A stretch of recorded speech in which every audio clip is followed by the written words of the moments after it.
Hi, and welcome to Collanomy's YouTube channel.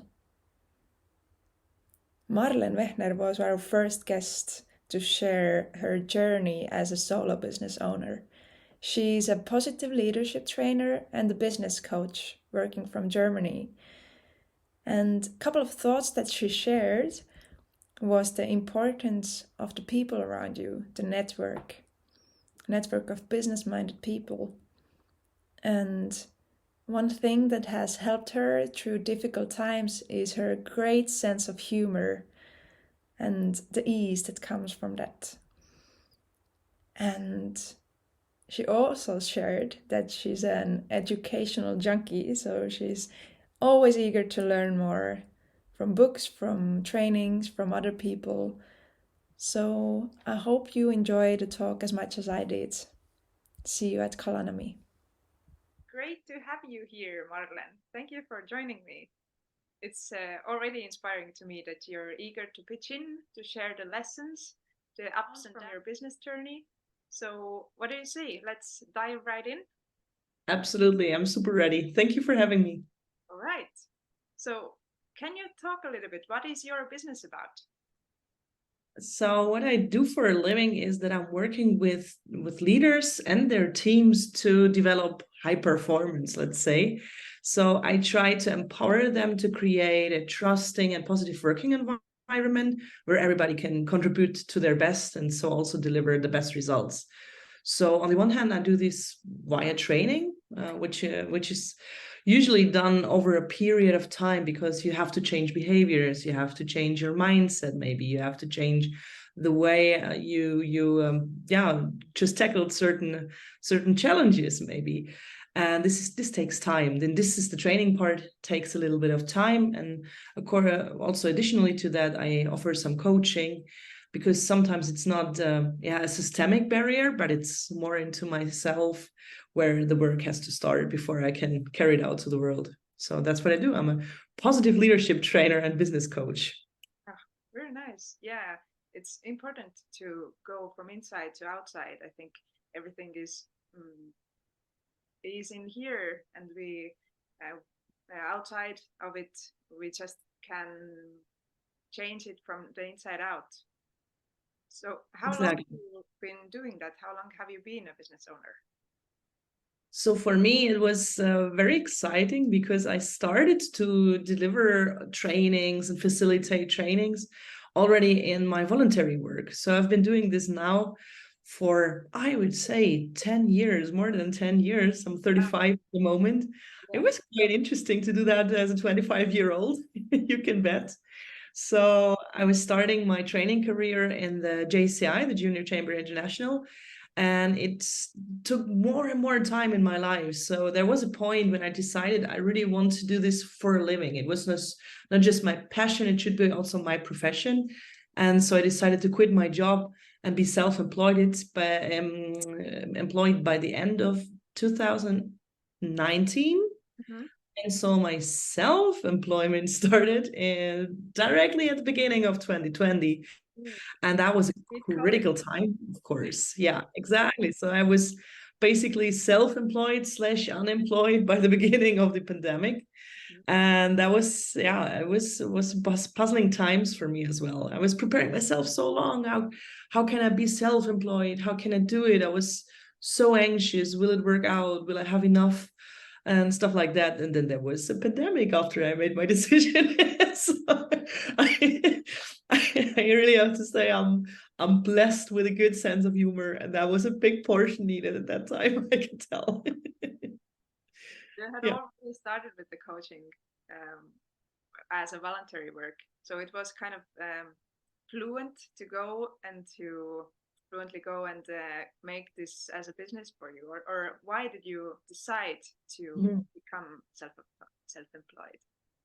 I was working in marketing before, so I was studying communication sciences, psychology, and sociology, but I could never really use it. So I was a bit stranded in marketing and communication. I really loved the job and I was good at the job, but I have to be honest, I was very bored after a time. So I was yeah, it didn't demand too much from me, right? So I was doing the same things every year, and I had to do the same things every year for the same boss and whatever. So I didn't fit in that.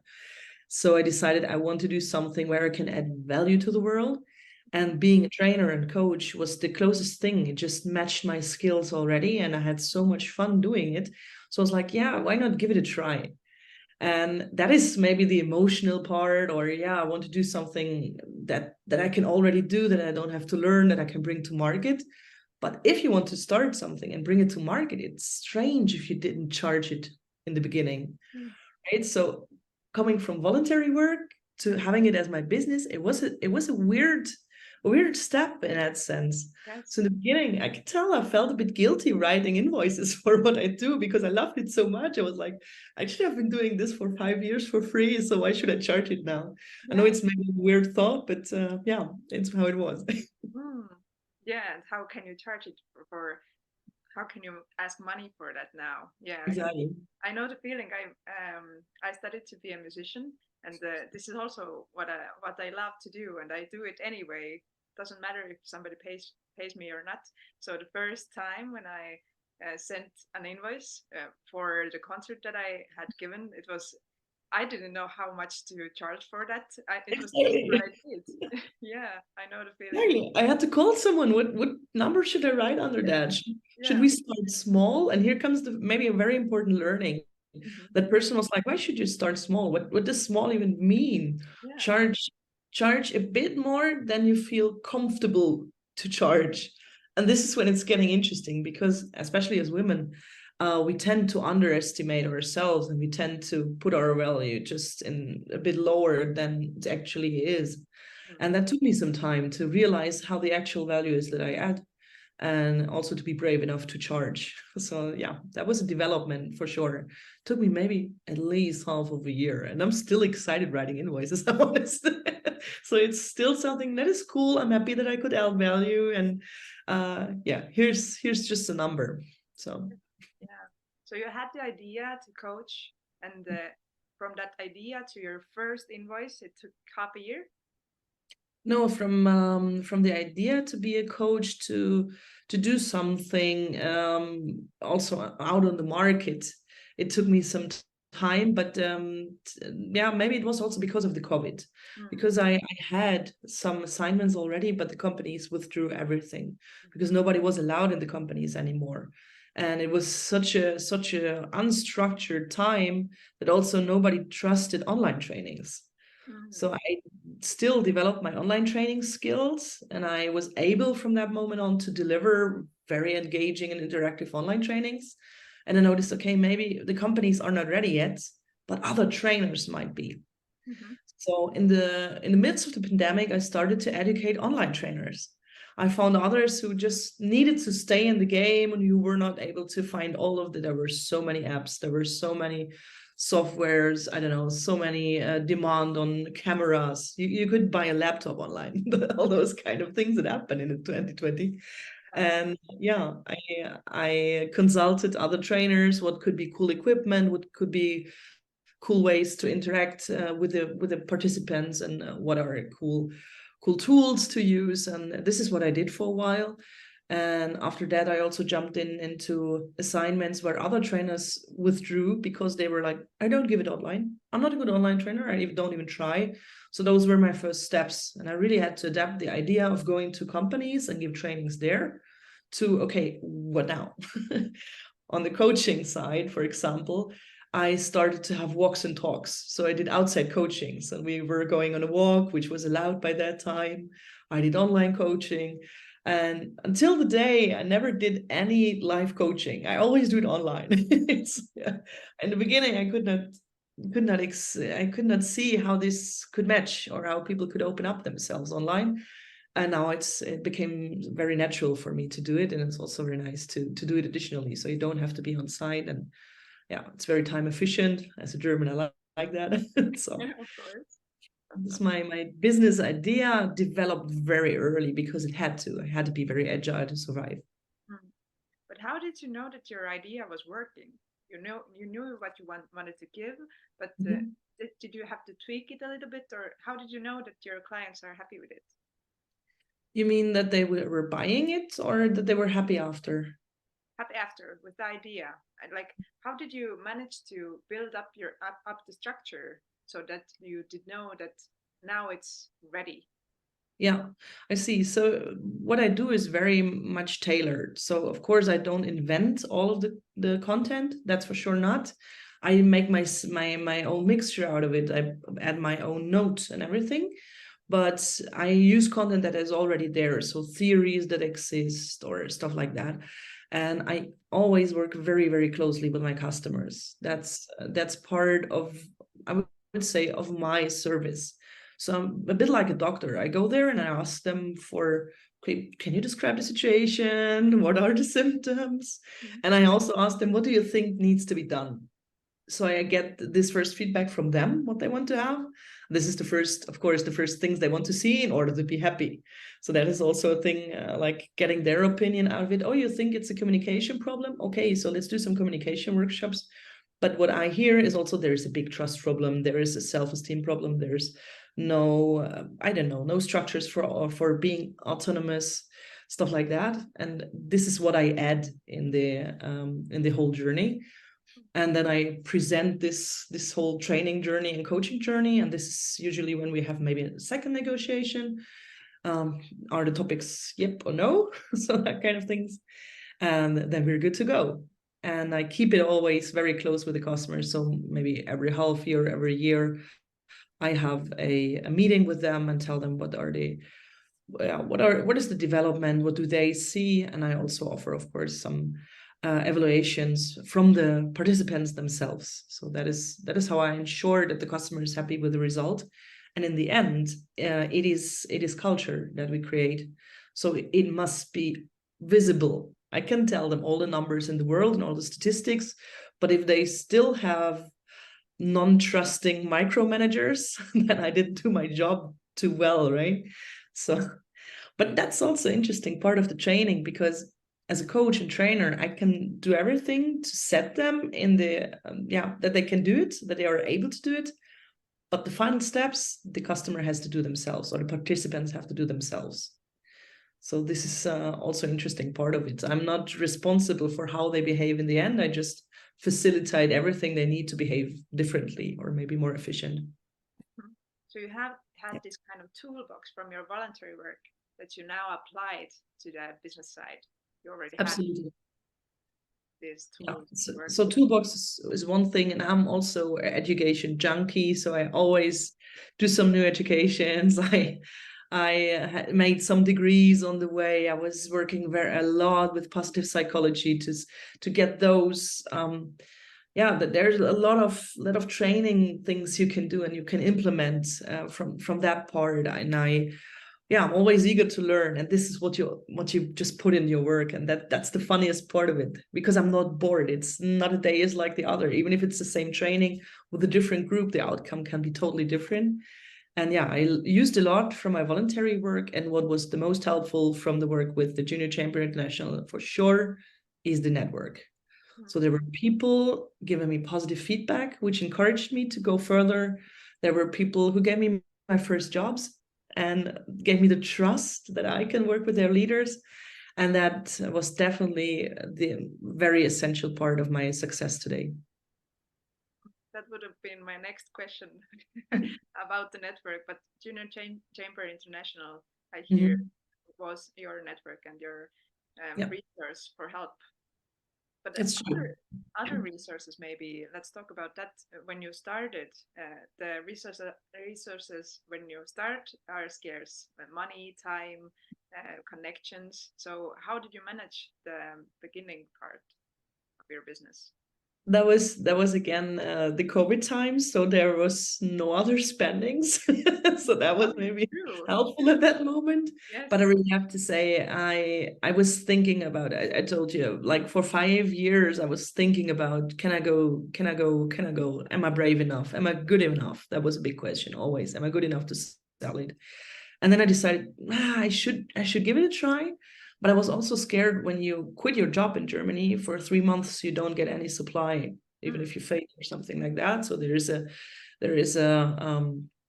he had, say, an unpaid season. Even if you're unemployed, you would get some money. And I was always afraid of those 3 months. And due to a mistake in my former company, I had the 3 months. So still, everything that could go wrong went wrong, and still I went on. And so I built a lot of resilience and positivity at the same time. But also, yeah, just as you say, resources, they were melting down like nothing. So that was really scary time. And I have to say the first 2 years have been very scary sometimes. So you go from paycheck to paycheck, let's say, or from invoice to invoice. That was quite scary. But on the other hand, I lived again like a student. So I ate differently. It was startup spirit, right? So you dress differently. You try to keep up your good clothes as long as they can. You try to keep your car in the best shape. And yeah, so I really had to go back from some luxury that I was used to already.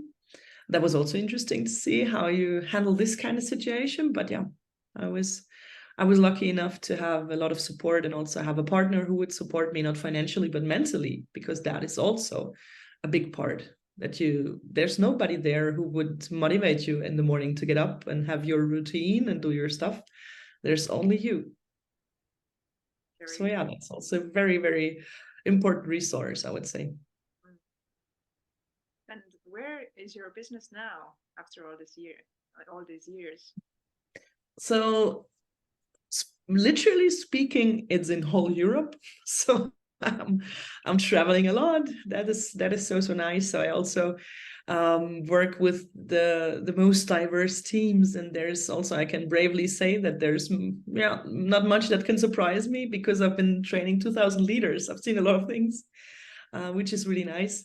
And to say, I was doing again a lot in the voluntary work this year. So I think next year is going to be even better. But this year has been the best year of my company so far.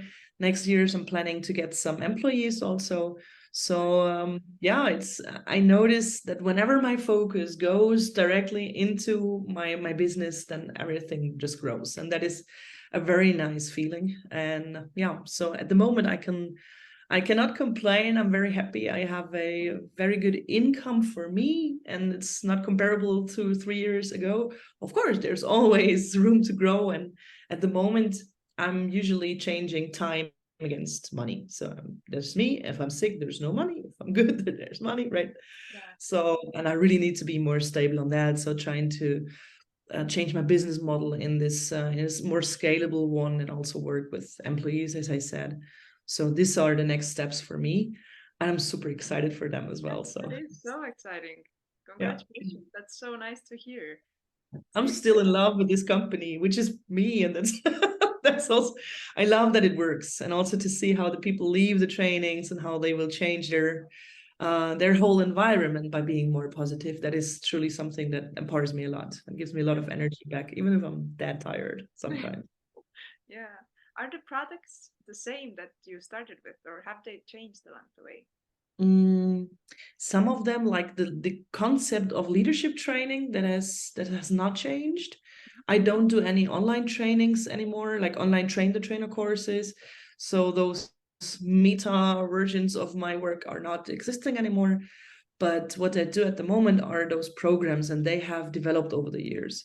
Just imagine you don't even have the bravery, maybe you don't to offer something big like that. Yes, I'm here, and I'm here to stay, and I will stay for 2 years. Thank you. So I didn't have the bravery in the beginning, and now I have it, and I also see that it makes a lot of sense to work like that. And especially the customers I have, they have no HR development.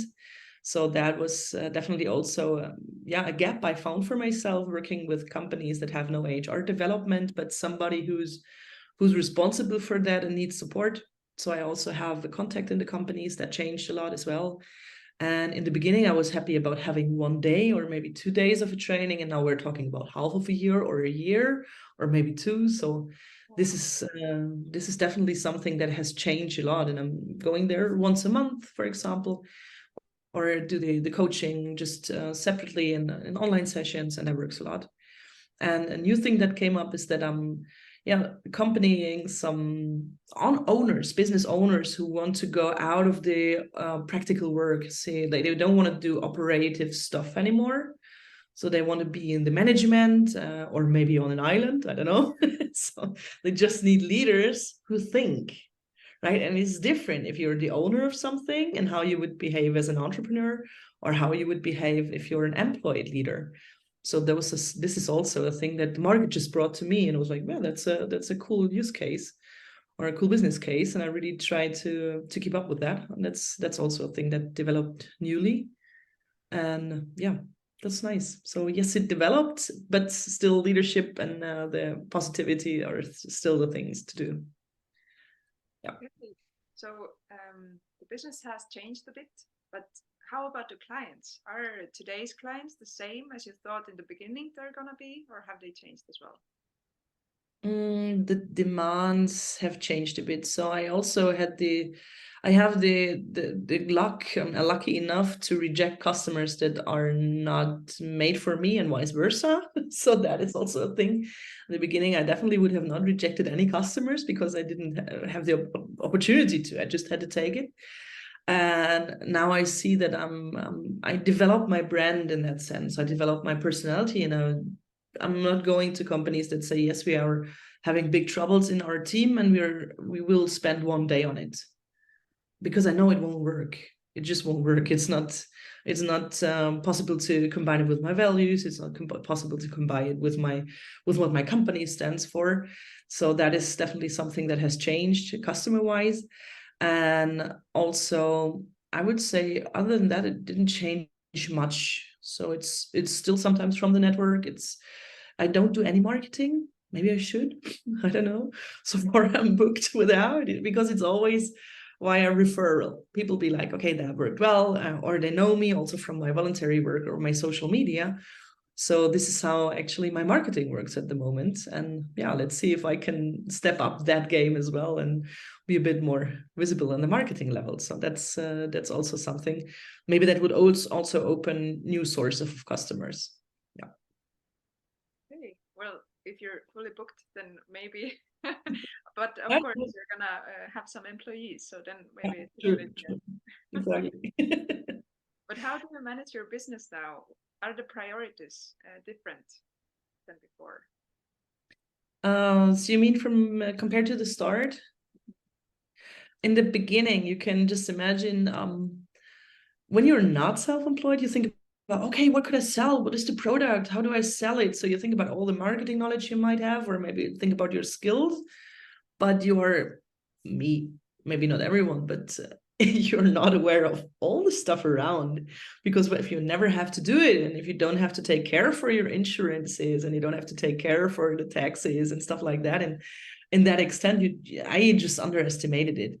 So by now I made way for that. I made space for that. And it's not just about working. It's not just about marketing. It's not just, but there's a lot of other core activities in the company that have to be done, which I was not aware in the beginning. And also I let go of some things that I thought I would need. For example, I'm just not into structure. I will not get up every morning at 6. I tried it.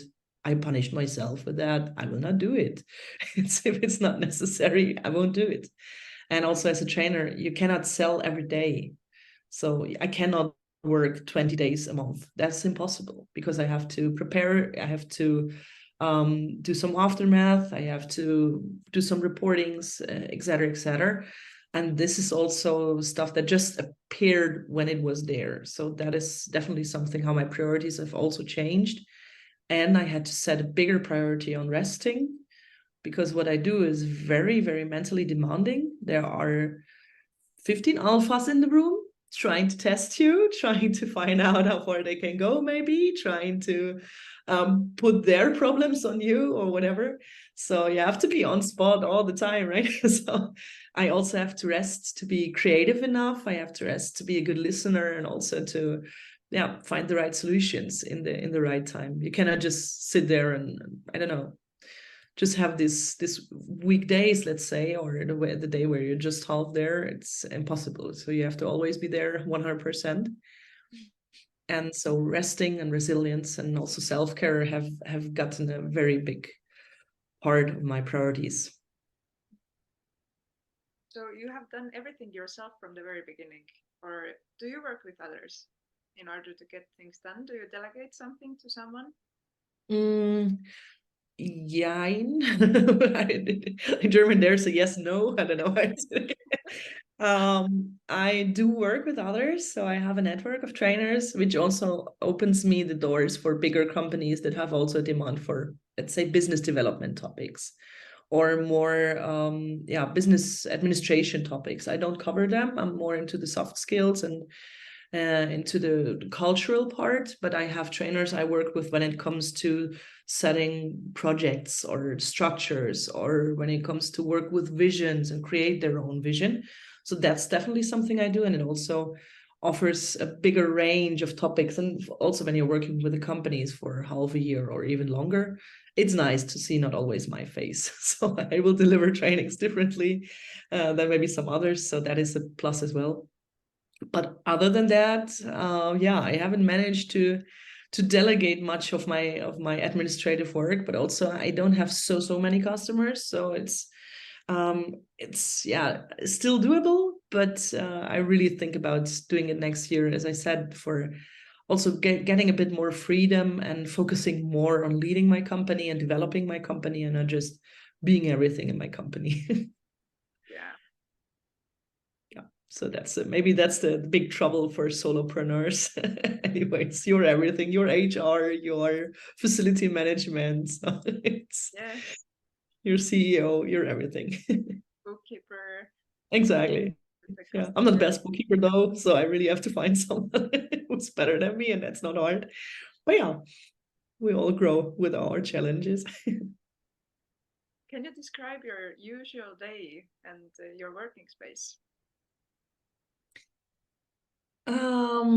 Let's pick maybe a day, maybe 3 days, because that's a usual range. What I do is when I have, for example, one day at the company, I prepare this day the day before. I don't know why, but I'm not able to prepare it earlier. So I try to do it 1 week earlier, but this is my trade, so to say. So I'm preparing it, putting all the material together. I'm going in my mind through what I want to do and what could appear as questions. So whenever I pack my stuff for going to the training facility, I have maybe topics for covering twice as much of time.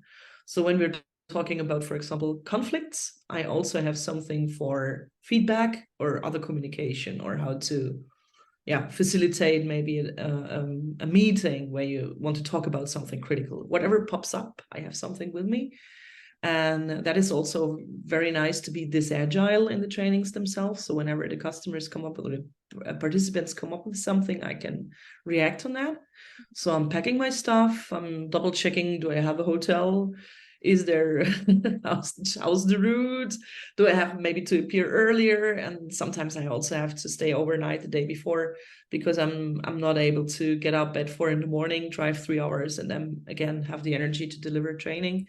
So I have to think about those things as well. Packing my stuff, thinking about what could be the papers that I need, colorful paper or whatever. So it's always very colorful working with me.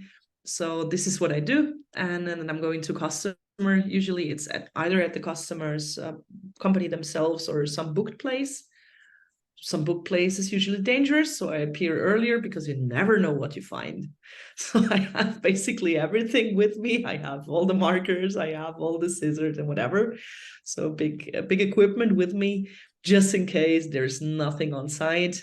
There's maybe no flip chart. There's maybe, I don't know, no beamer or a projector or whatever. So that's something I have to clarify as well, because I have no assistants to do that. And usually companies, they don't know what you need. They just order a room. So Yeah. also I'm talking to when I'm on the spot, I also talk, when should be the breaks? Where should they be delivered? Should they be in the room? Should they be outside of the room? So it's a bit like you have to anticipate the things that could happen during the day. The day before, you have to go like don't know, like Bob drivers or something. Like you think of everything that could occur on your way. And the day itself, it's more like an event manager. So you personally have the least breaks. The participants, people like, oh, we don't need that many breaks. I'm like, we need that many breaks. Please let me breathe. Just 15 minutes. It's okay. Yeah, so usually such a day is 6 hours plus breaks. So we're having more or less 3 hours in the morning. Then there is 1 hour of lunch break where when they're not tired enough, I give them some kind of task, go and talk to your neighbor about that or whatever, or have a walk when I see they are, I don't know, too stressed or something like that. I add something. That's also fun about the training. People will always do what you tell them because they think it's part of the process, which is basically is, but yeah. So and then there's 3 hours in the afternoon. I'm packing my stuff. I make photos of everything, and the day after, I'm preparing the photo protocol for everything. I'm preparing the invoice. Is there any questions that have been arised that I should deliver to my contact and stuff like that? So that's happening on the day after. And then there's also usually time to rest or maybe treat myself or whatever is needed, how demanding it was. So yeah, so this is how you can imagine a normal day for me. Okay.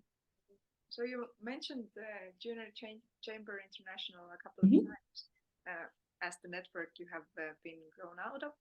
Has the network around you changed somehow compared to when you started?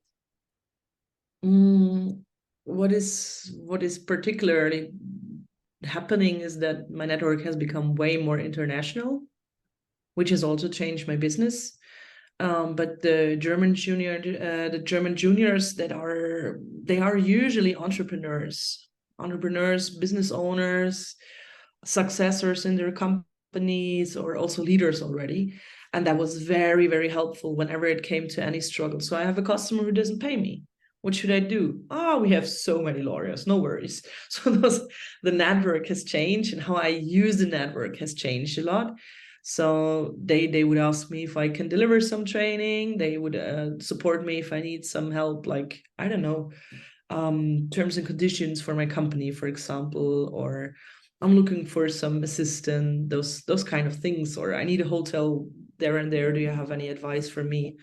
Even couch surfing wouldn't be a problem. So that's also something very nice.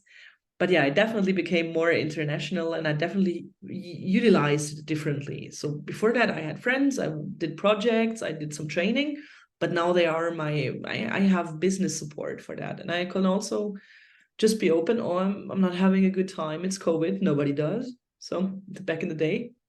And people would understand what I'm talking about. And my family, for example, they would send me back to an employed job.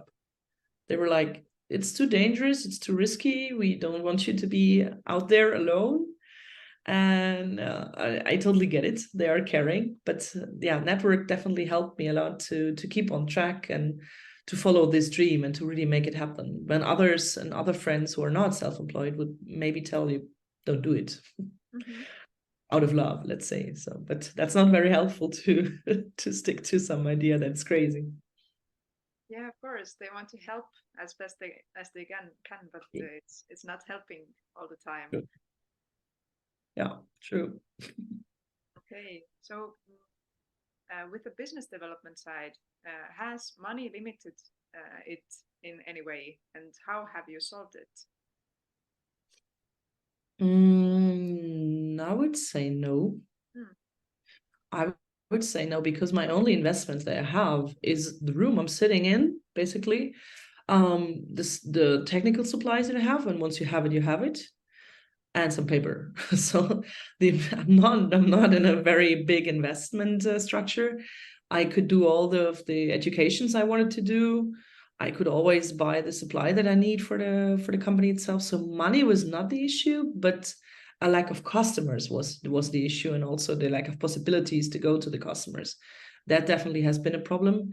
And also, how to say, I not every month is like the other. And just imagine you're working with the highest paid people of a company, and the company itself, of course, wants everyone joining the training. So there are certain times in the year where there's always somebody missing. So basically in June, July, August, not much things are happening. So especially like July and August, there's barely nothing happening, maybe some coaching. But September to December, it's going crazy. But in the beginning, you have to survive those downs, right? So you have to be liquid. Still, there's still the rent you have to pay. There's still everything that you, I don't know, maybe bought already. And that was definitely an issue. This is also when money became an issue, but it was not money itself, but it was the liquidity that was definitely a problem. And I didn't know that there might be a drop. So that was also something I had to discover. I wasn't aware of that it would happen, but yeah, here we are. How did you solve that? What did you do? I had to talk to my parents, honestly. And that was maybe the hardest part. And I was ashamed about that because I told them I will do it, and I told them I was ready for it, and I will. They always supported me without any buts. That was a very big thing for me. And on the other hand, of course, you want to do better, right? And then you find yourself in the situation that you are not able to buy the same food you're used to, and you think, oh, am I even able to buy any food? So that was really tough time. But I also always had the support of my family on that, and that was very, very helpful and very needed. And this is how they, even though they were so scared, even though they were so like, are you sure you don't want to go half day somewhere, maybe a tiny job, something like that? I was like, oh, I'm so confident. I really just have to go through that. And yeah, and now they're super proud and also not anxious anymore. But yeah, that was definitely needed. Mm. Been such a journey. Wow, so many insights, twists and turns, and Mm-hmm.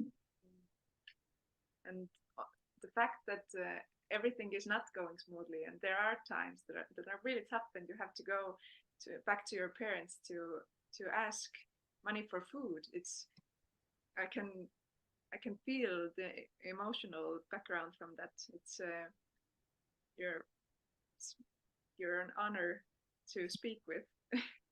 Thank you. Yeah, I'm also very honest because I think people can relate to that. And those kind of feelings, especially shame, is such a strong feeling. And that's also why some people just cover up, right? So they would not talk about it. But it's there. It is happening. And I think in many, many startups, this is happening in the beginning. So Yeah, we all have these shames and these ups and downs, and we it's really nice to that you are opened up about these things. I hope that we all would be more open about these topics. thank So you. Thank you. if you can share to other business owners, what are your do's and don'ts who have not yet reached their goals? What to do or what not to do? Yep. So personally, I have been doubting way too long. If I would have started not would have not thought 5 years, but maybe just two, I don't know what have happened otherwise, right? I would have been maybe in a very strong company, and then the COVID would have come. I don't know. But I think this is exactly what you have to learn. So there's plans, there's business plans, there's super nice Excel sheets, and then there's the real world. So don't stick to it too much. Try to make the best out of everything, and yeah, be kind to yourself. That's maybe the second one. There's always people who would tell you you just have to kick yourself hard enough in the ass and then everything will work out. But when you're already down, right, and everything is going down, and then you start kicking yourself, at least for me, this would not work. So at least for me, this would not be motivating enough. It's more like, okay, so I'm not also a threat. Everything is threatening right now. So I'm not a threat to myself, but I'm encouraging myself. You can do that. You can do that. And starting those kind of affirmations, that was very helpful. And also you're the first person to trust. You're the first person to love. You're the first person to take care of, because especially as a solopreneur, if you don't run anymore, nothing will run anymore. So also think about yourself maybe earlier, and have the trust in yourself that you can do it. Be open to support, ask for help. That is for sure something I had to learn, and I was maybe too proud in the beginning to ask for help. But yeah, it became obvious that I needed it, so I was asking for it and I got it. And whenever I asked for help, I also got it. So that is also something use the network. Just call me if you need something. I will be happy to support. Maybe I know somebody. Maybe, I don't know, just when you're struggling, maybe somebody is looking for exactly what you need, but I don't know yet that I can support. So, and you would underestimate sometimes maybe how eager people are on helping, because it makes us feel better. So that's also a thing. And maybe business wise, I can tell that the liquidity problem and also the seasonal problem, I could have known in advance. Literally, I could have known if I would have thought long enough about it. And so maybe others with other personalities, they would have known that. And that's also something I could have looked into more deep in the beginning. So yeah. But it's all a process. It's a journey. Yes, You it have is to know indeed. everything from the start. Yeah. I think that's the fun about it as well.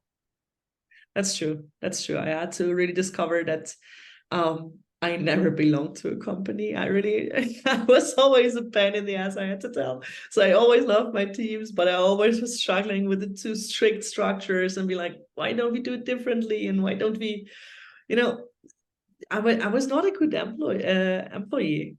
But I had to reflect that I was just in the wrong surrounding. It was nothing wrong about the company. I just didn't belong there. And now I know that I belong where I am and how I can make it grow. And that also this turning away from routine, that was maybe the best thing for me to flourish also. And also to let others flourish by that, because now I can really grow. So you talked about how solopreneurs, they are all that they have themselves.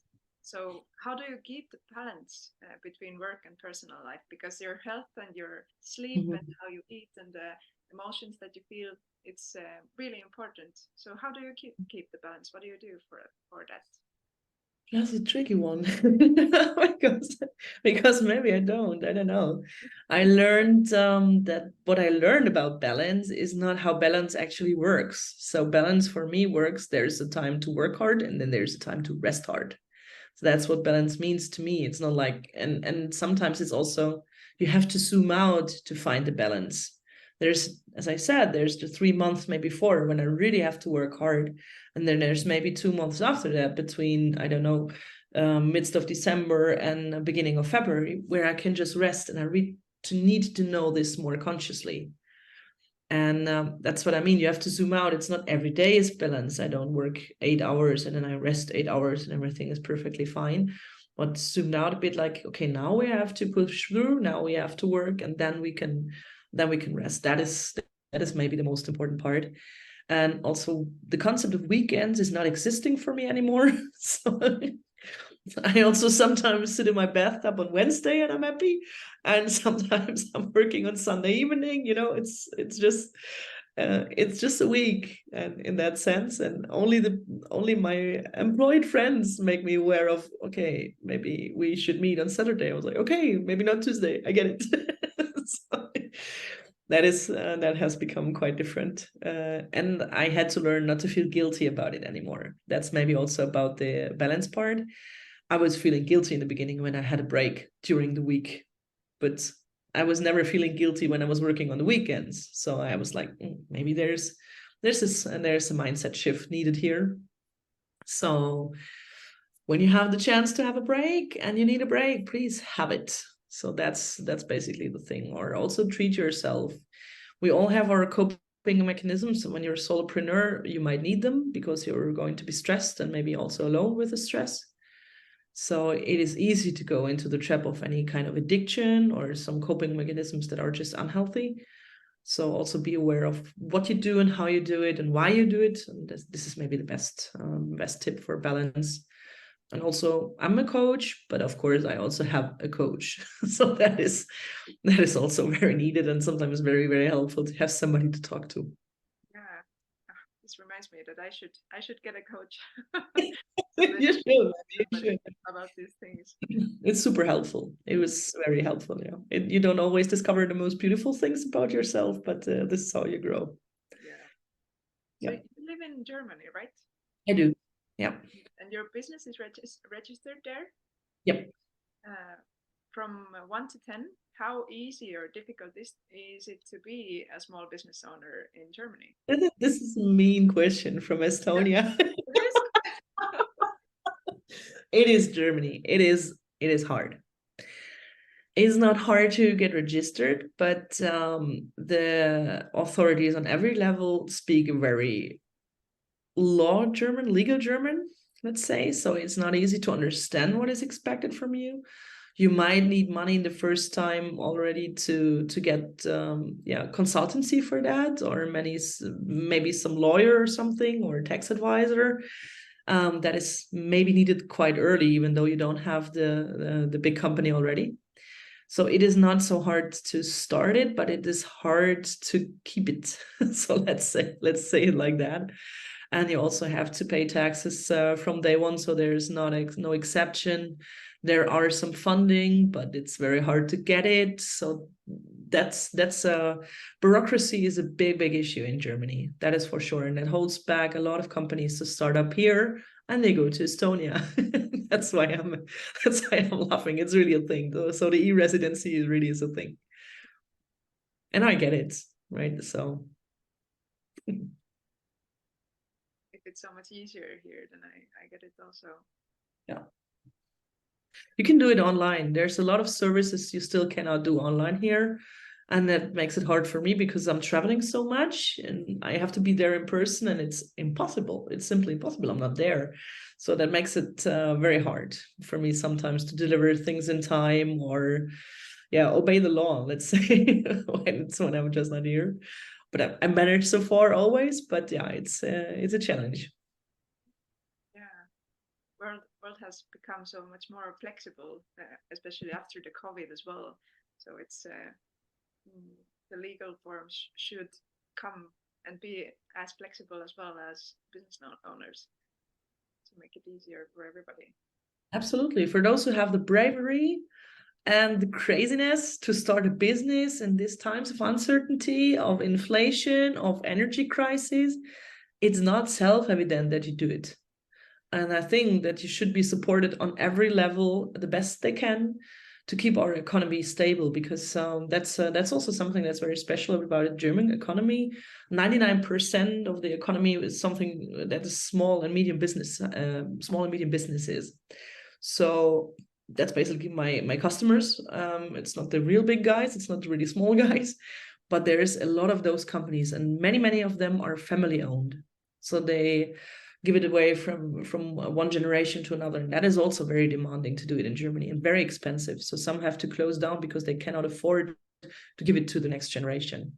So that is also really hard to see sometimes how laws can make it more complicated just to run your businesses.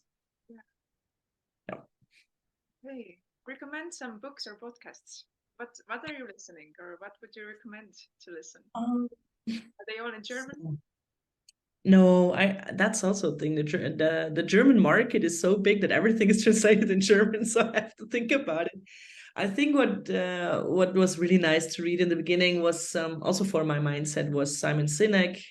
So also the Infinite Game was something that very touched me, to not to think about to win economy, to win business, but to stay in the game and make it the most fun of it, and make the best time out of it, and how to be agile. That was maybe a thing that shaped me a lot.